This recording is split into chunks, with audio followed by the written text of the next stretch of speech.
Hello বন্ধুরা, এখন আমি করছি পালং পরোটা। তার জন্য কি কি লাগছে চলুন দেখে নেওয়া যাক। এখানে আমি নিয়েছি ময়দা আন্দাজ মতো, তার সঙ্গে দিচ্ছি 3 চামচ বেসন, তারপরে দিচ্ছি আন্দাজ মতো নুন,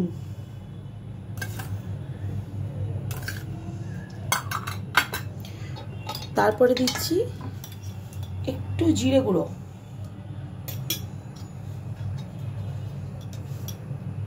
তারপর দিচ্ছি অল্প লঙ্কার গুঁড়ো,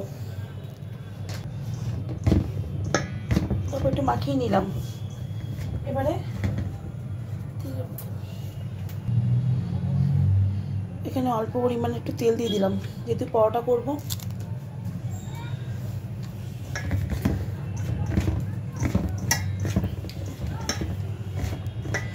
আমি পালংটাকে ধুয়ে রেখেছিলাম চটকে, তারপর এখানে পালংটাকে দিলাম।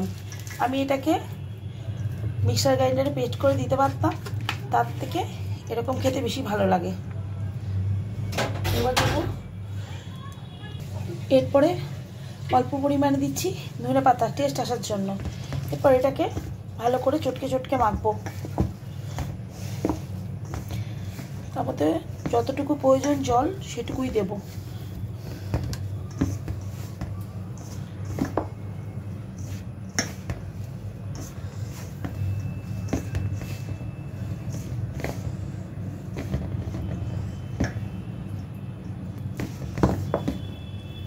এই করে নিই তারা।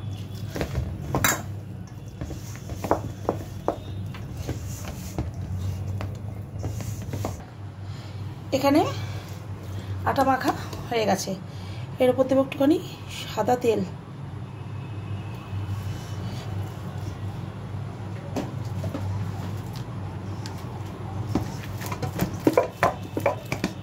একটু নরম করে মেখেছি, খুব শক্ত মাখিনি। এটা আধ ঘন্টা এইভাবে রেখে দেবো ঢাকা দিয়ে। আধ ঘন্টা পরে আমি আসছি, চলে এসেছি।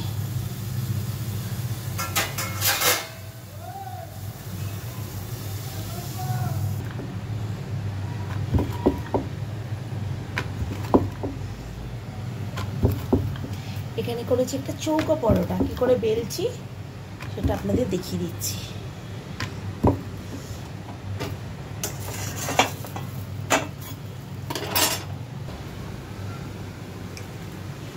আমি এখানে হাতে করেই করে দিলাম, অল্প তেল দিয়ে দিলাম, তাহলে ভালো খুলবে।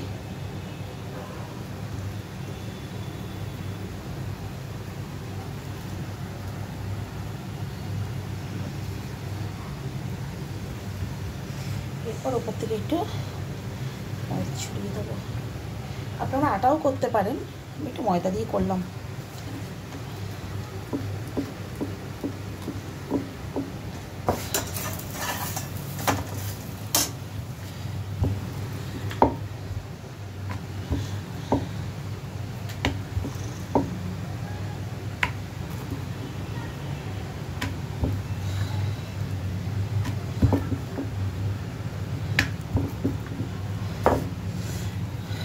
আমরা তো গোল পরোটা, ত্রিকোণ পরোটা খাই, এটা হচ্ছে চৌকো পরোটা।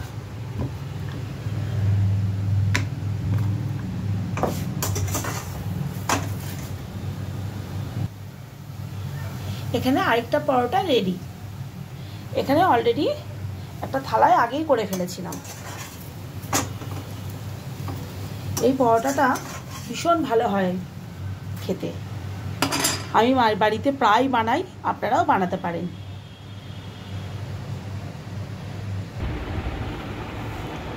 এখানে দই দিয়েছি, তার সঙ্গে দিয়েছি একটু চাট মশলা। এটা সসের সাথেও খেতে পারেন, কিন্তু আমি দই দিয়ে সার্ভ করছি। আপনাদের কেমন লাগলো অবশ্যই কিন্তু জানাবেন।